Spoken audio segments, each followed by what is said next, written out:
Like their predecessors in all wars, American veterans of the Vietnam campaign returning to civilian life have their minds filled with memories that will last for the rest of their days, no matter how far from the front they may have been. A man will always remember those days when, briefly, his daily existence approached the heroic.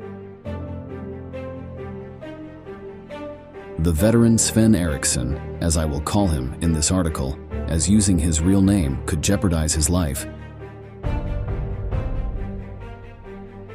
has also returned with memories, but he doesn't know how time will affect them.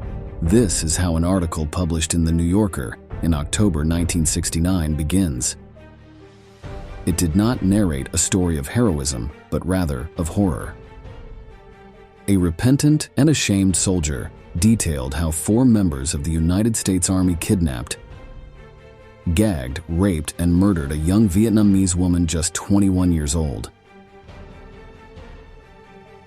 Technicalities and the ineffectiveness of military justice soon freed the perpetrators of one of the most brutal war crimes on record. However, that article, along with the impactful 1989 film Casualties of War, shed light on the case once again.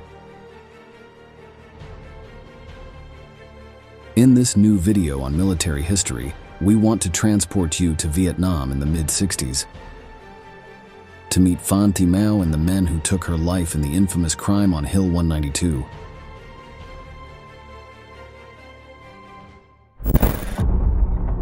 On November 17, 1966, a meeting took place that led to one of the most heinous crimes in American military history.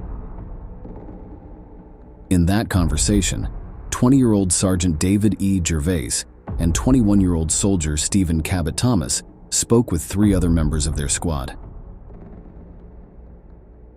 Their names were Robert Storby, Cipriano S. Garcia, and Jose C. Garcia, all similar age and members of the 2nd Airborne Battalion and the 8th Cavalry Battalion.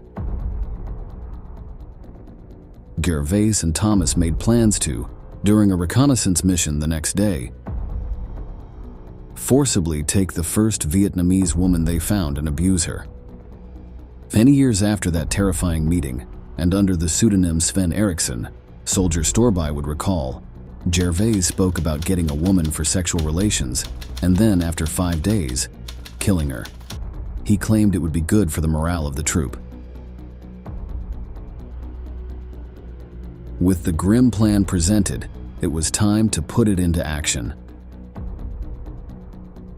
Officially, the mission's goal was to reach Hill 192 in the Bong Song Valley, where there was a ravine with an extensive cave complex ideal for Viet Cong activity. The patrol was supposed to gather information about bunkers, trenches, and paths not on the map, as well as locate weapons, ammunition, and equipment depots. Over time, it was revealed that this was just an excuse.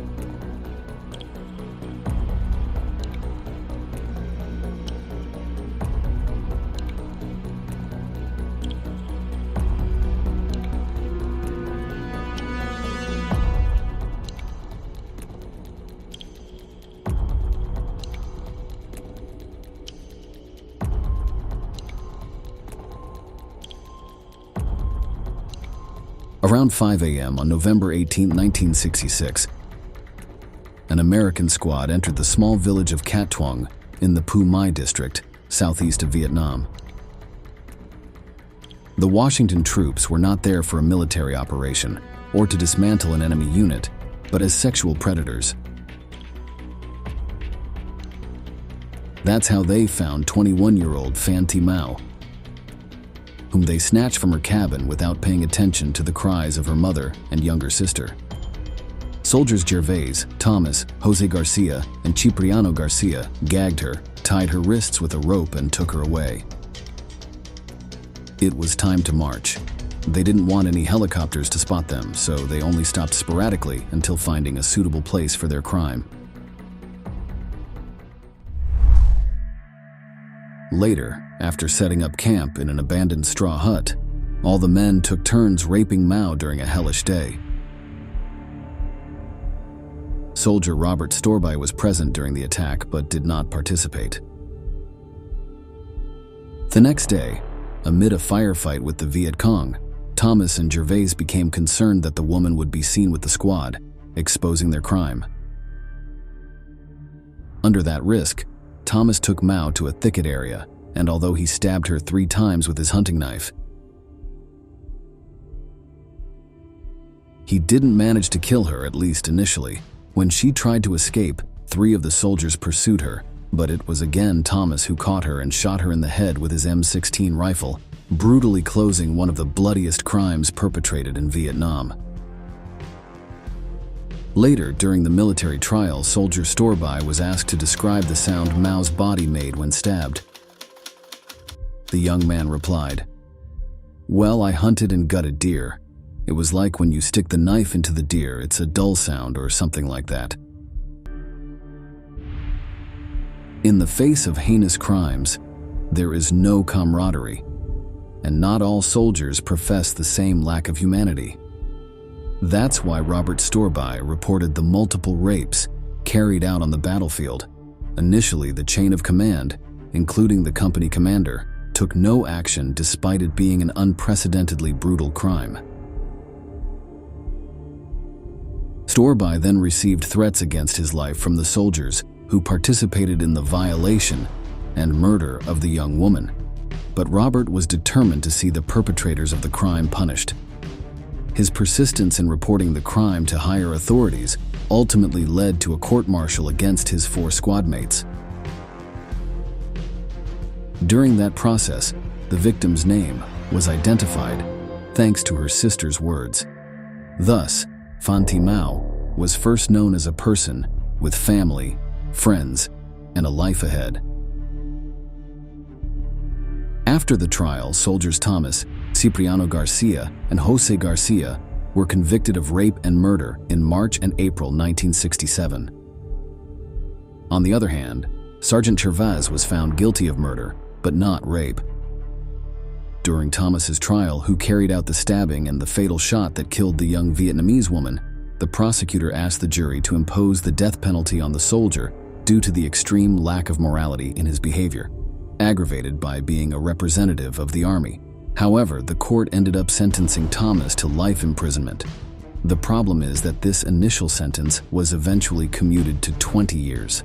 Later, this was reduced to 8 years, making him eligible for parole after serving half of that time in prison. Thomas was released on June 18, 1970, but the incredible thing is that this was not his last encounter with justice. Several years later, in 1992, he was charged as an accomplice in the murder of an African-American sailor aboard the USS Saratoga. Thomas and the perpetrator of the homicide were members and leaders in a white supremacist church known as the World Church of the Creator, deepening the theory that his sexual crime was motivated by profound racial hatred towards the young Vietnamese woman. Similarly, with Thomas, the initial sentence for Sergeant David Edward Gervais was 10 years, but it was reduced to 8, making him eligible for release after serving half of his sentence. This was realized on August 9, 1969. The last nail in the coffin of military justice was hammered in 1968 when Jose Garcia was completely acquitted during the appeal of his initial 15-year sentence. In that setback, his dishonorable discharge from the Army was also overturned, as it was determined that his Fifth Amendment rights were violated during the investigation, leading to the dismissal of his confession as inadmissible. Meanwhile, Cipriano Garcia's sentence was reduced to just 22 months. All soldiers, except for Storby, were discharged from the Army upon their return to the United States.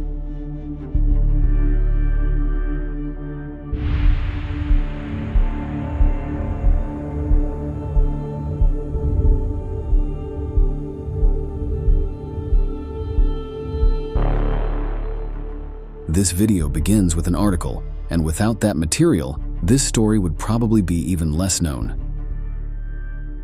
The author was journalist Daniel Lang, who not only read the 7 volumes that detail the judicial process, but also traveled to Minneapolis to interview Robert Storby, who narrated the events under a pseudonym. Of all the memories left by the Vietnam War, One recurring image haunted Storby for the rest of his life: the face of a young Vietnamese peasant girl whom he met for 24 hours, the last hours of her life. There are no photos of Mao, but her face was like that of thousands of Vietnamese women who suffered a similar fate. Along with that memory, a question haunted the soldier for years. Could he have done more to save the girl? It's a question with a difficult answer. The truth is that without his testimony, the case would never have gained the notoriety it did. The 1989 film adaptation, directed by Brian De Palma, further brought the Hill 192 crime to public attention. Aberrant acts seem to be a constant in every war. The dehumanization on both fronts brings out the worst in soldiers, turning them into agents of destruction, forgetting the true reasons for which they are fighting. Many studies on the actions of soldiers in Vietnam conclude that practices such as mass shootings or rape were as integral to military operations as bombings or night patrols. It was simply what a soldier had to do. In his interview, Storby reflected on how daily death can change a young mind. From one day to the next, you could see changes in the guys on our side. Decent young men who would never dare to call an Oriental yellow in the United States. But now they were on the other side of the planet, in a strange country where it was difficult to distinguish friend from foe. Regardless of the motivation we choose to believe, the killers of Phan Thi Mao never paid for their crime. So we come to the end of this video. But we would like to hear your opinion on this shocking case. Do you think military justice acted in good faith, or was there an attempt to cover up what happened in Vietnam?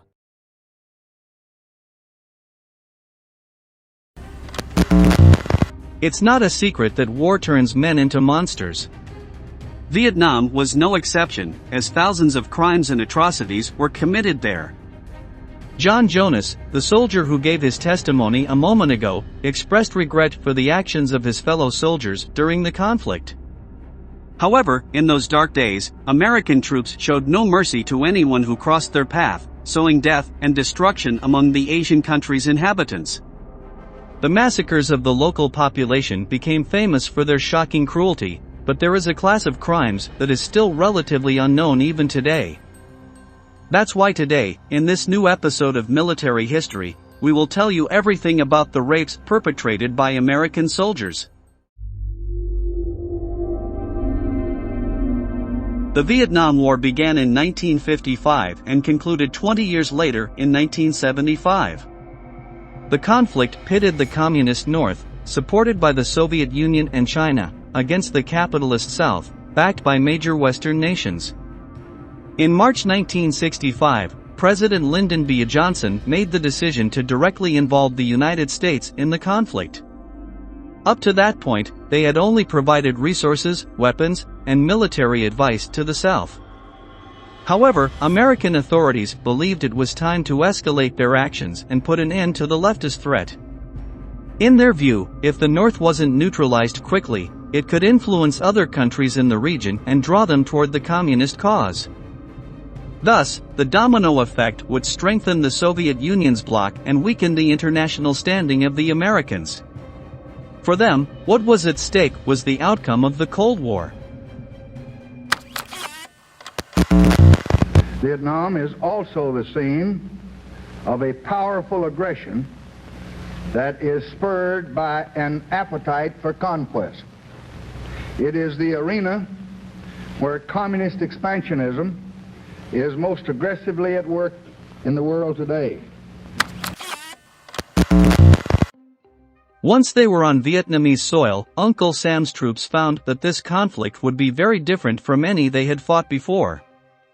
In the battle against the Third Reich, they had faced conventional armies made up of uniformed men following standardized combat tactics.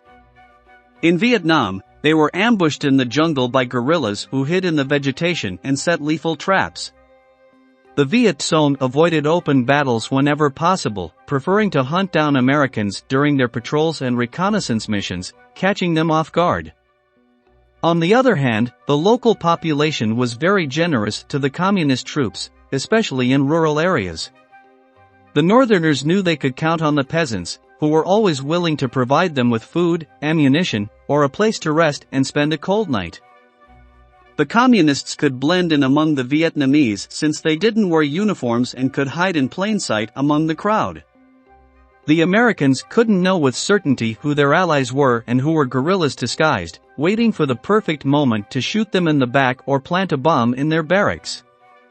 Pessimism spread among Uncle Sam's troops, morale plummeted, and this contributed to the spread of hatred towards the Vietnamese. Dehumanizing the enemy was crucial because it allowed the rapists to justify their behavior and convince themselves that, deep down, they weren't doing anything wrong. It's difficult to establish the exact number of rapes with certainty because, in general, these crimes were systematically hidden by the soldiers and ignored by the officers. Cases were dismissed for various reasons, so only the most atrocious ones came to light.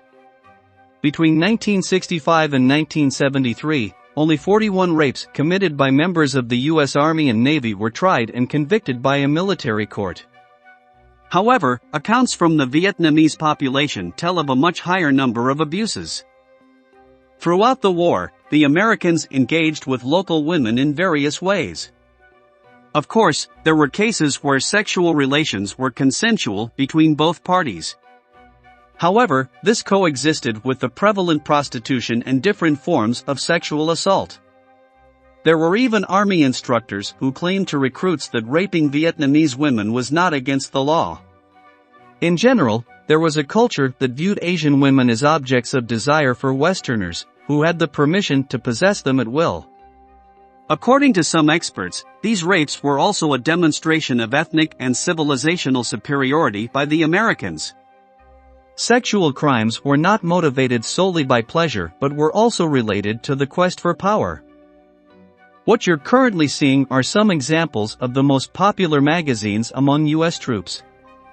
Many soldiers had been reading them since they were teenagers, and in Vietnam, they continue to be avid consumers.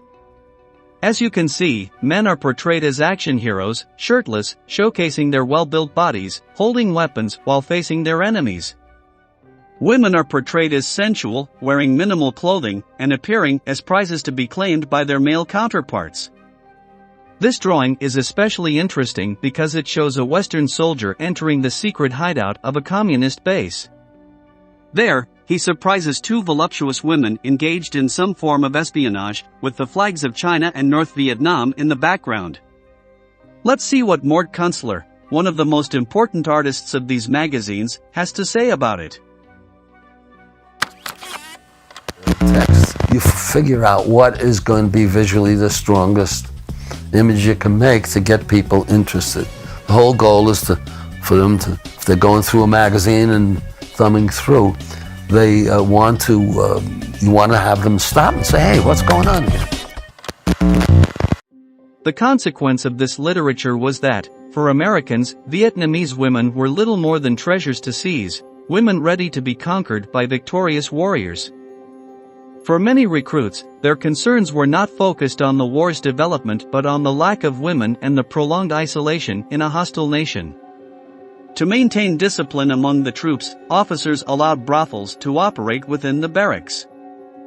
Sex was seen as a way to distract the mind from the conflict and the grotesque scenes on the battlefield, even if only for a short time.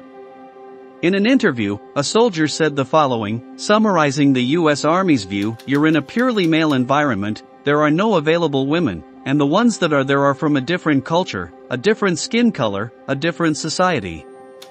You have an M16 rifle, so why would you pay for sex? All you have to do is go to the village and take what you need." Women in rural villages were the easiest to victimize because they were far from major cities and had no way to report the crime. Thus, the crimes went unnoticed, and the only ones who were aware were the ordinary soldiers and officers. As mentioned earlier, the latter were not interested in reporting the rapes because, on one hand, they believed there was no need to show mercy to Vietnamese women, and on the other, they didn't want to get involved in a sexual scandal that could lead to a military trial and potentially harm them for allowing their men to behave in such a way. For the officers, it was easier to turn a blind eye and remain on good terms with the troops. Sometimes, cruelty could reach unheard-of levels. James William Gibson, author of a book on this subject, narrates how, after raping a woman, they penetrated her with a hand grenade to see her stomach explode. Some crimes gained enough notoriety to be reported in international media. One of them was the infamous Hill 192 incident. Be cautious, as you are about to hear one of the most revolting stories of the Vietnam War. On November 17, 1966, a small unit of 5 Americans was patrolling the Phy district, located in the central southern region of the country. While planning their mission, 2 of them, Sergeant David Edward Gervis, 20 years old, and Private Stephen Cabot Thomas, 21, mentioned that it would be fun to kidnap a Vietnamese woman. They believed the group needed something to boost morale and that they could keep a young girl as a prisoner, rape her and, at the end of the mission, to kill her to leave no trace. On November 18, at 5 in the morning, they entered the tiny village of Cat Tuong, searching for their victim. It was there that they encountered Phan Thi Mao, a 21-year-old young woman, whom they gagged, bound her hands, and took with them. Later, they set up camp in an abandoned shack in the middle of the countryside, and that's when the real hell began, as the soldiers took turns raping the girl. The only one who chose to stay aside was Soldier Robert Storby, who was disgusted by the behavior of his comrades but did nothing to stop them. On the other hand, it's likely that if he had tried to stop the crime, he would have been seen as a traitor and killed as a result. The next day, the men came face to face with a Viet Cong squad. The situation quickly escalated into a deafening shootout.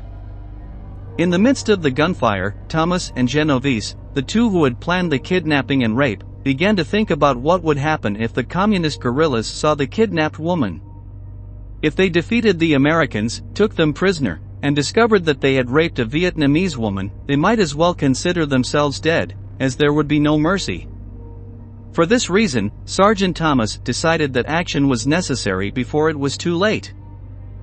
While his comrades continued to face the enemy, he took the girl and dragged her into a bushy area. He drew his hunting knife, brandished it at Mao, and stabbed her 3 times in the torso. The steel plunged into the young woman's body, drenching her clothes in blood and leaving her on the verge of losing consciousness.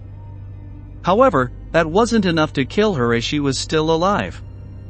With her last bit of strength, and thanks to the adrenaline rush, Phan Thi Mao managed to stand up and sprint into the forest, trying to get away from her tormentors. 3 Americans followed her to silence her, but it was Thomas who caught up with her again. This time, the sergeant didn't use his hunting knife, but instead pointed his M16 rifle at her head and pulled the trigger. This episode was portrayed in all its brutality by Brian De Palma in the movie Casualties of War.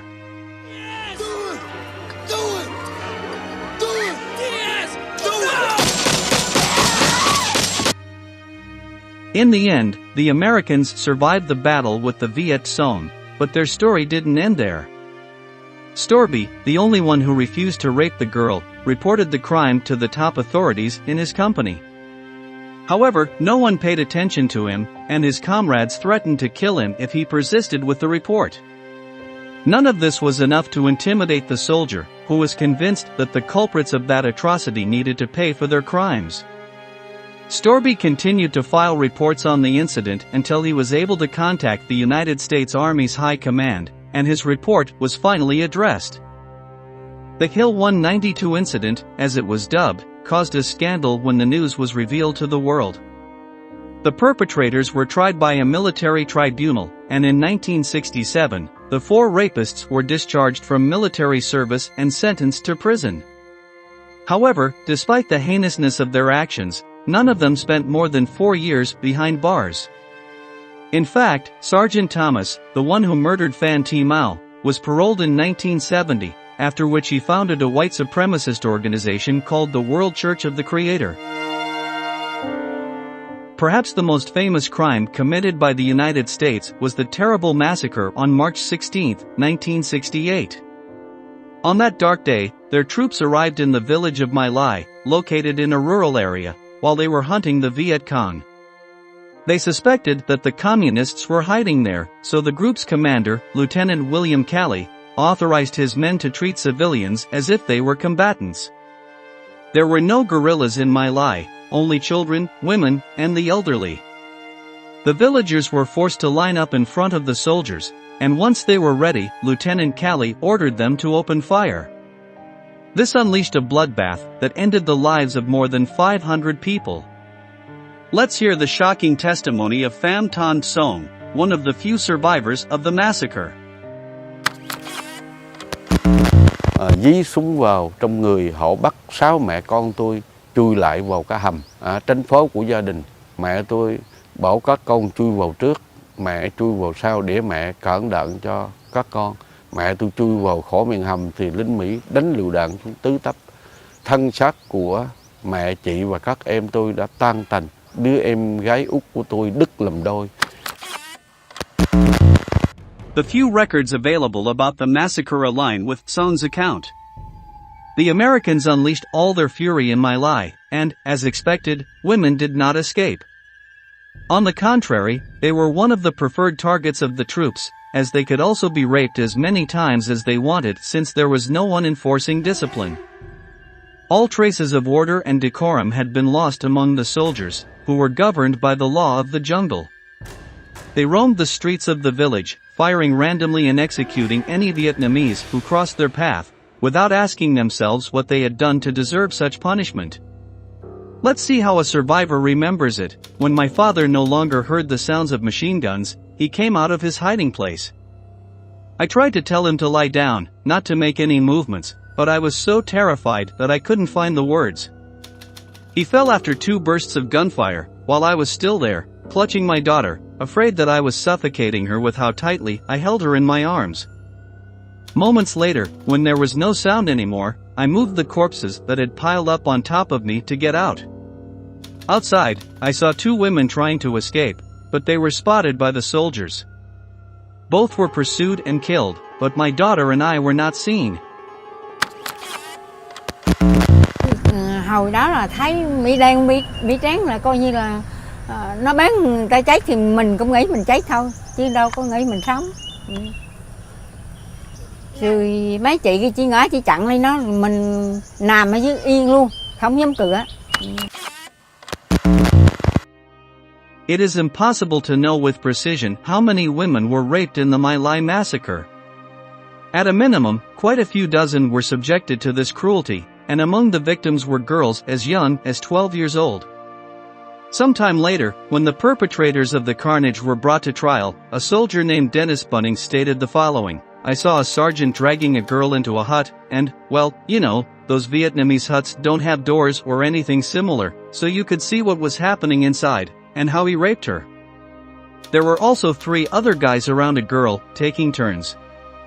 The men grabbed the women, and after a while, when they were done with them, they shot them. The episode was so horrifying that, despite attempts to cover it up, it became known in the United States, causing great outrage among Americans. The government had no choice but to prosecute the perpetrators, but only Lieutenant William Calley was sentenced to prison, as he was the highest-ranking officer and held command over the group. Unfortunately, it cannot be said that justice was done because Calley received a pardon 3 years later, thus avoiding a life sentence. As of today, he is still alive, at 80 years old, and lives in the city of Miami, in the United States. The rapes left hundreds of traumatized women who were unable to overcome that period of bloodshed.